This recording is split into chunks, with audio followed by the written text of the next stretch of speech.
Mula sa pagtapos ng pagsusulit, naging puno ng ingay at usap-usapan ang buong bakuran ng Aurora Academy. Ikinukwento ng bawat isa kung gaano kahirap ang kanilang nakaharap, sobrang brutal ng mga level 1 bronze soldiers. Sa loob ng 30 minuto, 15 lang ang napatay ko. Sabi pa ng iba, ang galing mo naman. Ako nga 7 lang ang nakuha ko, nakakahiya talaga. Sa gitna ng kaguluhan, hindi mapakali ang lalaking nakasuot ng pulang baluti. Tinitingnan niya ang paligid at nagtataka, nasaan na siya? Tumakas na kaya siya dahil sa takot? Biglang may tumawag mula sa karamihan, nandyan siya. Hahaha, nakita na nila ang ating bida na nakatayo ng kalmado, at agad na tumakbo palapit ang bully. May naririnig tayong malakas na tunog ng kanyang paghakbang, hanggang sa maabyutin niya ito. Agad niyang hinawakan ng mahigpit ang kwelyo ng ating bida at banta ng may halong galit at pangungutya, nandito ka pa rin pala. Ang kapal talaga ng mukha mo. Handa ka na bang magpakaalipon sa harap ng buong paaralan? Hindi ako makapaghihintay na makita kang gumagapang na parang hayop sa lupa. Bago pa makasagot o lumala ang gulo, biglang umalangaw-ngaw ang malakas at seryosong boses mula sa itaas, lahat kayo, tumahimik na. Oras na para ibigay ang resulta ng unang pagsusulit ng mga baguhan ng Aurora Academy. Mula sa itaas, sinabi ng opisyal ng malinaw, tanging ang top 5 lamang ang aking ibabalita. Ang iba pa, pumunta na kayo sa inyong mga guro sa klase para malaman ang inyong sariling score. Agad niyang binanggit ang ika-5 pwesto, ika-5, Tristan Ashcroft, 39 na puntos. Napasigaw ang lahat sa gulat, 39 lang ang pang-5. Anong klaseng mga halimaw pa ang nasa unahan? Habang ang bully ay lalong kinabahan, ang ating bida naman ay nakangiti ng tahimik at isip-isip, spoiler lang, mas mataas pa ang nakuha ko rito. Baka masyado pang nakakagulat ang score ko. Sumunod ang ika-4 na pwesto, ika-4, Adrian Blackwood, 41 na puntos. Lalo pang nangasar ang bully habang tinutulak ang bida, narinig mo ba yan? Ito na ang hangganan mo. Humiga ka na sa sahig at magpakaalipan. Pero hindi nagpatinag ang bida at sinabing, hindi pa tapos ang lahat. Lalo itong nagalit ang bully at sumigaw, bakit ka pa umaasa? Isang necromancer ka lang, hindi ka makakapasok sa top 3. Mangarap ka ng mataas. Nang sumunod na ibinalita, ika-3, Luna Vermont, 77 na puntos. Napuno ng tuwa si Luna at sumigaw ng, oo. Habang ang iba naman ay hindi makapaniwala, si Luna ay isang support-type purification saint lamang. Paano naging ganito kataas ang score niya? Ipinaliwanag ng iba, huwag niyong maliitin, kahit suporta pa, ang mga S-rank ay mas malakas pa rin sa laban kaysa sa mga karaniwang B at A rank. At huli sa mga nabanggit, ika-2, Colin Lancaster, 75 na puntos. Galit na sumigaw si Colin, ako ay combat S-rank. Bakit pangalawa lang ako? Sino nga ba ang nasa unang pwesto?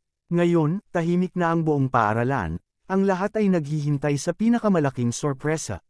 Sino nga ba ang nakakuha ng pinakamataas na score? Sa gitna ng matinding paghihintay, sa wakas ay binigkas ng opisyal ang pangalan ng nasa unang pwesto, ika-1 na ranggo, Pluto, may 1,000 na puntos.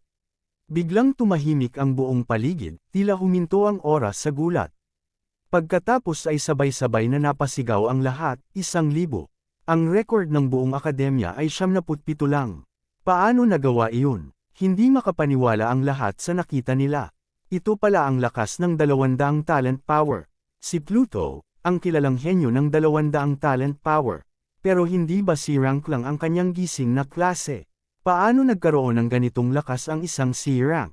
Dagdag pa ng iba, lalo pang namangha ang combat S-rank na si Colin, para makuha ang score na iyan, kailangan niyang talunin ang mahigit 33 na kalaban bawat minuto. Kung ang isang C-rank ay may ganitong kakayahan, ano na lang ang halaga ng aking S-rank? Habang ang lahat ay puno ng pagkamangha, ang bully na nakasuot ng pulang baluti ay nanlumo, puno ng pawis at nanginginig ang buong katawan. Paulit-ulit niyang ibinubulong sa sarili, paano nangyari ito? Paano kaya ito posible? Hindi na niya maibuka ang bibig sa gulat, habang dahan-daang humiwalay ang kamay niya sa kwelyo ng ating bida. Tumingin lang ito ng diretso at sinabi ng mahinahon, ayan, natalo ka sa taya. Sa halip na tanggapin ang pagkatalo, galit na sumigaw si Adrian habang umuurong, "Nananday ka. Hindi maaaring magawa iyan ng isang C-rank." Tumingin lang siya ng maayos ni Pluto at nagtanong, "Tumatakas ka na ba?" Sa gitna ng usap-usapan, nagtataka ang iba, anong nangyari kay Adrian? Narinig ko na nagtaya sila kung sino ang mas mataas ang score, ang matatalo ay kailangang tumahol na parang aso sa harap ng lahat. Dagdag pa ng isa, sino ang mag-aakala na ang isang C-rank ang mauuna? At bukod pa roon, sinira pa niya ang record gamit ang 1,000 na puntos.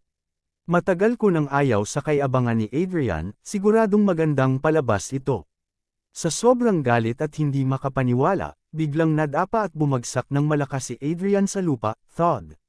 Sumisigaw pa rin siya, hindi maaaring makakuha ng ganyang score ang isang C-rank na necromancer.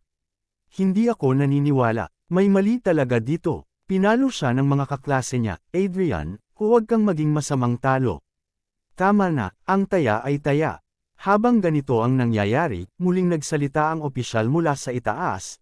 Ang nakakuha ng pinakamataas na score ay makakatanggap ng kagamitang epic quality mula sa Azure Dragon Guild. "Pluto, umakyat ka na sa entablado." Tumingin lang si Pluto sa nakahandusay na si Adrian at sinabing, "Hindi ko sasayangin ang hininga ko sa basura na tulad mo. Huwag kang magpapakita sa paningin ko." Nagkatinginan ng iba, masyadong mabait si Pluto, pinabayaan na lang niya si Adrian. Kung si Adrian ang nanalo, siguradong pipilitin niya si Pluto na tumahol. Ngunit hindi pa tapos ang galit ng natalo. Nakatingin pa rin siya kay Pluto at sumisigaw, "Pluto, tandaan mo ang sinabi ko, A-rank ako. Lalampasan kita. Gagawin kitang mas higit pa sa 10 beses, hindi, 10 beses na mas masakit kaysa dito. Papatayin kita." Habang naglalakad si Pluto, biglang lumabas ang madilim at nakakatakot na anyo ng kanyang lakas na necromancer, isang malaking anino na puno ng lilang liwanag at nakakatakot na bungo. Sa sobrang takot at gulat, biglang napasigaw si Adrian, "Ah!" Parang tinamaan siya ng sarili niyang galit at banta, at bumagsak muli sa lupa dahil sa lakas ng pagkagulat at epekto ng enerhiya. Hindi na lumingon pa si Pluto. Nanatili siyang kalmado, at dahan-daang umakyat sa entablado habang nakatingin ang lahat sa kanya. Pagdating doon, sinalubong siya ng opisyal na may ngiti at tinapik sa balikat, "Mahusay ang ginawa mo, Pluto." Pagkatapos ay ipinaliwanag pa niya, tungkol naman sa premyo ng unang pwesto, naghanda ang Azure Dragon Guild ng 3 pagpipilian na kagamitan. Dahil hindi pa tiyak ang iyong klase, ikaw ang mamimili ng isa. Ipinakita niya ang 3 bagay, ang Giant Rhino Heavy Armor, Wolf Fang Longsword, at isang mahabang itim na balabal. Sinuri ni Pluto ang mga ito at isip-isip, ang baluti at ang espada ay para lamang sa mga mandirigma at tagatanggol, walang silbi ang mga ito para sa akin bilang necromancer. Ang Giant Rhino Heavy Armor ay epic quality, na nagbibigay ng dagdag 5-0 depensa. Ang Wolf Fang Longsword naman ay epic quality din, na nagdaragdag ng dagdag 2-0 lakas at dagdag 2-0 liksi. Pareho silang magagaling, pero hindi angkop sa kanyang kakayahan. Tumingin si Pluto sa natitirang pagpipilian at bumantong hininga, "Mukhang wala na akong ibang pagpipilian." Pinili niya ang Moonveil Robe, isang epic quality na kagamitan na nagbibigay ng plus 5-0, MAPI. Biglang nagliwanag ang paligid habang isinusuot niya ito, at napagtanto niya agad ang halaga nito, dagdag na 50 MAPI mula sa Moonveil. Ibig sabihin, makakatawag pa ako ng 50 pang sundalo sa bawat pagtawag. Agad na lumabas ang kanyang katayuan. Pangalan, Pluto. Antas, siyam, 17.9%. Lakas, 10. MP, 135. Kagamitan, dagdag 80. Liksi, 10. Depensa, 20. Kagamitan, dagdag 10. Sa gitna ng malakas na palakpak, itinaas ng opisyal ang kamay ni Pluto at malakas na isinigaw, "Mga pagbati kay Pluto, ang kampyon ng unang araw na pagsusulit ng mga baguhan ng Aurora Academy." Sabay-sabay na sumigaw ang buong akademya, "Pluto! Pluto! Pluto!" Ngunit hindi pa tapos ang lahat. Muling nagsalita ang opisyal, "Tapos na ang pagsusulit ng mga baguhan, pero darating na ang pagsusulit ng samahan, sa loob lamang ng 1 buwan.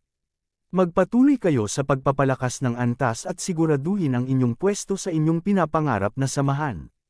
Pagkatapos ng malaking tagumpay, umuwi si Pluto sa kanyang tahanan, isang simpleng at masikip na apartment sa Pook-Pook. Pagpasok niya, hawak niya ang gintong susi ng pagpapala. Isip-isip niya habang binabasa ang talaan, sabi sa aklat, kailangan kong ipasa ang aking MP papunta sa susi ng pagpapala. Dahan-dahan niyang ibinuhos ang kanyang lakas ng mahika sa susi. Biglang kumislap ito at naglabas ng nakakagulat na lilang kuryente, fizz. Lalong kumislap at umugang ang susi ng pagpapala habang hinihigop nito ang kanyang mahika, fizz. Fixed. Biglang bumukas ang isang malalim na lagusan sa harap niya, at napagtanto ni Pluto ang kapangyarihan nito, kaya nitong buksan ang lagusan kahit saan man. Sa gitna ng umaalulong na lilang enerhiya, bumalik siya sa alaala ng kanyang nakaraan. Naririnig pa rin niya ang payo ni Lolo Crowley, pinapayuhan kitang maghanap ng mapagkakatiwalaang kasama, lalo na ng tagagamot. Mas ligtas kung ganoon. Nakayuko siyang sumagot noon, nauunawaan ko po, Lolo Crowley. Pasensya na po, ngunit ngayon, tiyak na siya na. Habang dahan-dahan siyang humahakbang papasok sa lagusan, mahinahon niyang sinabi, mas gusto kong maglakbay ng mag-isa. Hindi na siya umaasa sa iba. Ang kanyang lakas, ang kanyang mga kaluluwang tinatawag, sapat na iyon para harapin ang anumang naghihintay sa kabilang panig ng lagusan. At dito muna nagtatapos ang ating recap. Kung nagustuhan mo ang kwento, huwag kalimutang i-like ang video, mag-comment ng iyong opinyon, at i-subscribe ang channel para hindi mo mamiss ang susunod na mga kapana-panabik na manhwa recap. I-click na rin ang notification bell para lagi kang updated sa bawat bagong upload. Maraming salamat sa inyong walang sawang suporta. Hanggang sa susunod na recap, ingat, at magkita-kita tayo sa susunod na kabanata.